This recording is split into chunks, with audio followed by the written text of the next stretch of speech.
नमस्कार साथियों, स्वागत है आपका हेल्थ टेक में डॉक्टर आशीष कुमार में। मैं doctor Ashish Kumar consulting physician हूँ इंडोन सिटी गवर्नमेंट हॉस्पिटल में। आज हम बात करेंगे गुर्दा रोग की श्रृंखला में सबसे कॉमन डिजीज़ के बारे में, जिसका आप सबने नाम सुना होगा, पथरी के बारे में, स्टोन के बारे में। किडनी स्टोन कैसे होते हैं, क्या उनके लक्षण होते हैं, निदान कैसे होता है, क्या सावधानी बरतनी चाहिए एक रोगी को जिसके स्टोन हो चुका है, और ऐसे रोगियों में स्टोन बनते क्यों हैं। तो इस बारे में हम आज इस वीडियो में बात करेंगे। तो आइए दोस्तों शुरू करते हैं। सबसे पहले हम बात करेंगे कि पथरी है क्या, क्यों बनती है पथरी। तो पथरी एक प्रकार की जो आपके यूरिन में क्रिस्टल्स होते हैं, कैल्शियम ऑक्सलेट के हैं या यूरिक एसिड के हैं या अन्य क्रिस्टल्स हैं, वो जो अधिक मात्रा में सांद्रित यूरिन बनता है जिसके अंदर पानी की मात्रा कम हो, क्रिस्टल की मात्रा ज़्यादा हो, या वो एक जगह पर ज़्यादा देर रुका रहता है यूरिन आपका, तो उससे वो एक जगह एक दूसरे से आपस में मिल करके एक कठोर कणनुमा संरचना बना देते हैं जिसको हम पथरी कहते हैं। उसकी साइज कम या ज़्यादा हो सकती है, डिपेंड करता है। अगर आपका स्टोन नुकीला है तो शुरुआत में दर्द कर देगा और कम साइज पर आपको पता चल जाएगा। लेकिन कई बार हम देखते हैं किडनी में जो स्टोन होते हैं, जो कई बार नुकीले नहीं होते, कंपेरेटिवली स्मूथ होते हैं, ऐसे स्टोन कई बार साइज में बढ़ते हुए चले जाते हैं। और आप इवन देखेंगे कि टेनिस बॉल के आकार के स्टोन भी कई बार ब्लैडर में देखने को मिलते हैं। और किडनी के अंतर्गत आपको स्टैग हॉर्न, बिल्कुल बारहसिंगे के जैसे सींग होते हैं, इस तरह के बड़े बड़े स्टोन देखने को मिलते हैं। तो दोस्तों सबसे पहले हम बात करते हैं कि स्टोन होता क्यों है, क्या कारण है। तो सबसे प्रमुख कारण तो ये देखा गया है कि पानी कम पीना स्टोन होने का सबसे प्रमुख कारण है। एक दूसरा इंपॉर्टेंट कारण है कि जो बार बार अगर पेशाब जाने की इच्छा होती है उसको पोस्टपोन करना, वो भी एक स्टोन बनने का कारण है, क्योंकि वो भी आपके पेशाब के एक जगह रुकने को बढ़ावा देता है। इसी प्रकार से बार बार पेशाब का इन्फेक्शन होना, यानी जिन पेशेंट्स में बार बार यूटीआई होता है उनमें भी स्टोन होने की संभावना बढ़ जाती है। और एक कहीं ना कहीं हेरिडिटी का भी इसमें एलिमेंट देखने को मिलता है, यानी कि ये देखा गया है कि जिन माँ बाप की स्टोन ज़्यादा होती है तो उनके बच्चों में भी स्टोन होने की संभावना बढ़ जाती है। एक और इम्पॉर्टेंट चीज़ जो मैं यहाँ पर बताना चाहूँगा कि जिन लोगों में बार बार स्टोन बनती है तो उनको अपना पैराथायराइड हार्मोन, एक ग्रंथि होती है थायराइड के पास में, पैराथायराइड, उसके अधिक सक्रिय होने की संभावना रहती है। तो ऐसे अगर किसी रोगी में बार बार स्टोन बन रहा है तो उसको चिकित्सक की सलाह से पैराथायराइड हार्मोन का टेस्ट करवाना चाहिए। अब हम बात करते हैं इसके लक्षण के बारे में कि इनका क्या लक्षण होता है। दोस्तों स्टोन जो होती है आपकी चार जगह पर हो सकती है। सामान्यतः मूत्र मार्ग के स्टोन की हम बात करें, किडनी में हो सकती है, यूरेटर में हो सकती है, आपके ब्लैडर में हो सकती है, या फिर यूरेथ्रा में भी कई बार स्टोन आपको मिल सकती है।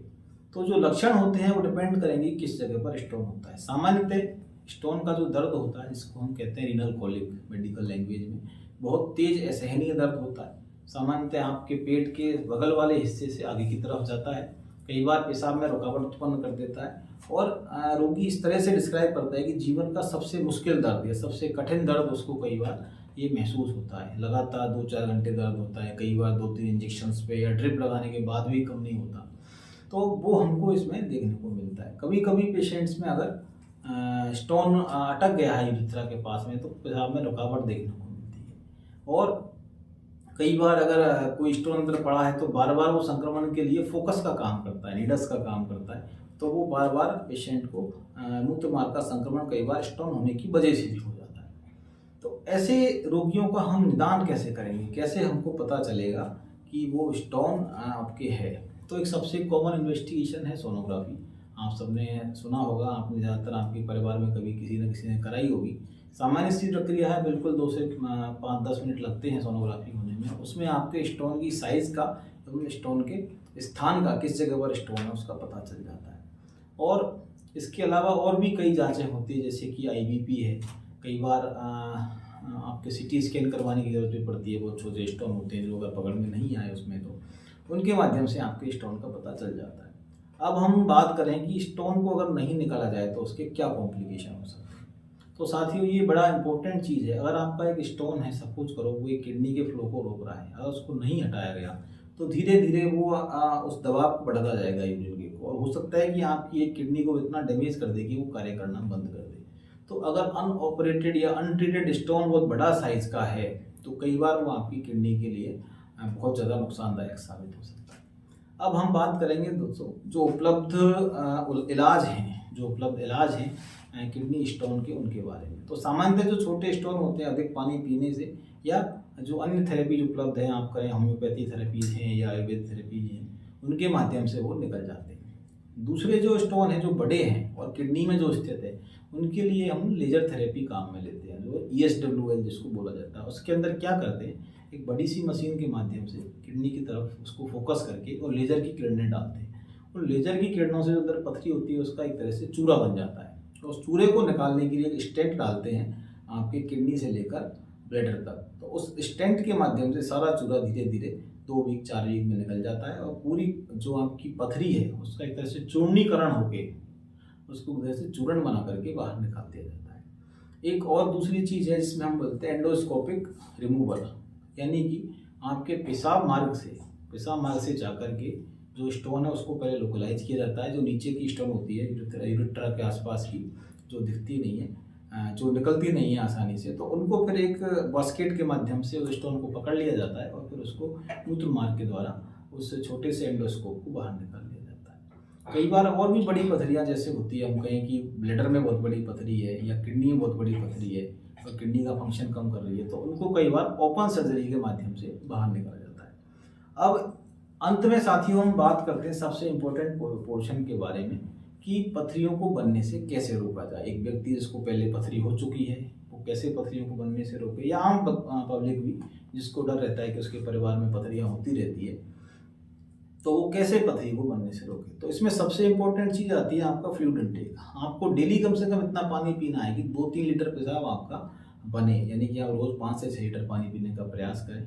खान पीन में थोड़ी सावधानी बरतें कि नमक और जो नमकीन पदार्थ हैं, जैसे कि आपके मसाले युक्त पापड़ है, अचार है, इस तरह की चीज़ें कम प्रयोग में लें। और आप ऐसी चीज़ें ज़्यादा प्रयोग में लें जैसे कि नींबू की शिकंजी है, मौसमी का जूस है, जो खट्टे पदार्थ हैं, जो सिट्रस पदार्थ हैं, वो आप ज़्यादा प्रयोग में लें। विटामिन C की टैबलेट्स आप ज़्यादा ना लें, वो भी कई बार पथरी का कारण बनती है। और फिर 2 तरह की चीज़ें आ जाती है। जो ऑक्सलेट वाले स्टोन हैं उनके रोगियों को ध्यान में रखना है कि वो बीज वाली सब्जियाँ जैसे कि टमाटर हैं, बैंगन है, इस तरह की चीज़ें काम में ना लें।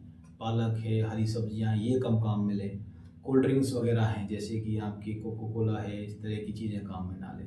ये ऑक्सलेट वाले के लिए। दूसरा जो यूरिक एसिड वाले स्टोन हैं, जिनके सॉफ्ट स्टोन हैं, उनके लिए जो हाई यूरिक एसिड वाली चीज़ें हैं जैसे कि दालें हैं, प्रोटीन्स हैं, या फिर आपके नॉन वेज के आइटम्स हैं, वो उनको प्रयोग में नहीं लेने चाहिए, क्योंकि उनसे उस स्टोन के बनने की संभावना हो जाती है।